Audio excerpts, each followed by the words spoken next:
রাষ্ট্রের আপনি খরচ বাড়াচ্ছেন, এটার এগেইনস্টে ট্যাক্স ভ্যাট যোগ হবে, পণ্যের দাম বাড়ছে, বাজারে যখন এই জিনিসটা যাবে, যেহেতু আপনি এটা আনছেন, এটার দাম কাকে দিতে হবে শেষ পর্যন্ত? আমার মধ্যবিত্ত গরিব মানুষকে দিতে হবে। তাহলে পাকিস্তানের ব্যাপারে যেটা করা হয়েছে সেটা তো আপনি একটা অন্যায্য আচরণ চাপিয়ে দিলেন বাংলাদেশের নাগরিকদের উপরে। এটা কি প্রতিহিংসা? প্রতিহিংসা সিম্পলি। ওই যে বললাম যে পাগল দেশ চালাইলে যা হয়। তৃতীয় দেশের সাথে যখন জাহাজটা আসতো, তৃতীয় দেশে সেখানে পণ্য খালাস করে আরেকটি জাহাজের মাধ্যমে আসলে আমাদের দেশে আসতো। এই প্রথম আমি যতটুকু জানি যে এটা খুলে দেওয়া হয়েছে, তৃতীয় দেশের মাধ্যমে আর আসছে না, সরাসরি করাচি বা পাকিস্তান থেকে আমাদের দেশে আসছে। এই হচ্ছে নতুনত্বটা। তো এটা আওয়ামী লীগ বন্ধ করেছে, এটা আওয়ামী লীগ ব্যান করেছে। ব্যান করেছিল, হ্যাঁ। এটা তো রাষ্ট্রের সাথে রাষ্ট্রের সম্পর্ক তো এভাবে চলতে পারে না। আচ্ছা, কিন্তু আমার তো বাণিজ্য ছিল। তাহলে দেখেন আওয়ামী লীগ দেশের কত ক্ষতি করেছে। আমি পাকিস্তান থেকে তো পেঁয়াজ নতুন করে আনছি না, আওয়ামী লীগের সময় তো পাকিস্তান থেকে পেঁয়াজ সবই তো আসছে বাংলাদেশে।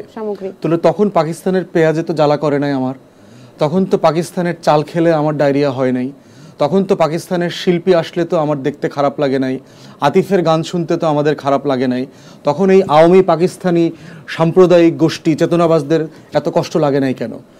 সাডেনলি দেখেন আপনি একটা জাহাজে যদি করাচি থেকে সরাসরি চিটাগাং আনেন, আপনার খরচ বাঁচবে না আপনি এটা দুবাই হয়ে আসলে আপনার খরচ বাঁচবে? অবশ্যই খরচ কমবে। তাহলে বাংলাদেশ রাষ্ট্রের উপকার হবে কোনটাতে? পণ্যটা সরাসরি আসলে তো।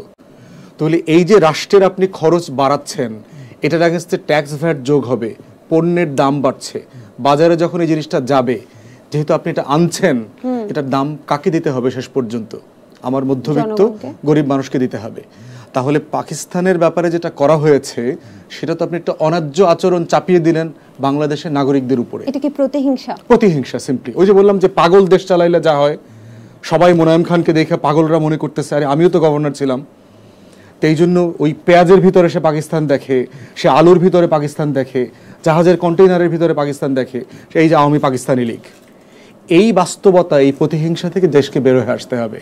কারণ যে জেনারেশন এখন পাকিস্তানে আছেন আর যে জেনারেশন বাংলাদেশে আছেন, তারা কেউই ৭১-এর সাথে সংশ্লিষ্ট না। এরা সবাই নতুন মানুষ, এরা সবাই সবার দেশে যাচ্ছে, পড়াশোনা করছে, লেখাপড়া করছে, গান শুনছে।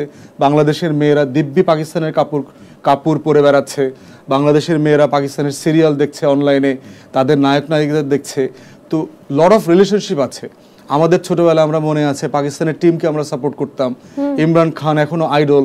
ইমরান খানের নির্বাচন নিয়ে দেখবেন যে বাংলাদেশে ব্যাপক আগ্রহ উদ্দীপনা আছে। তো এই রিলেশনশিপগুলোকে সাডেনলি তো আপনি চেতনা দিয়ে অ্যাড্রেস করতে পারবেন না।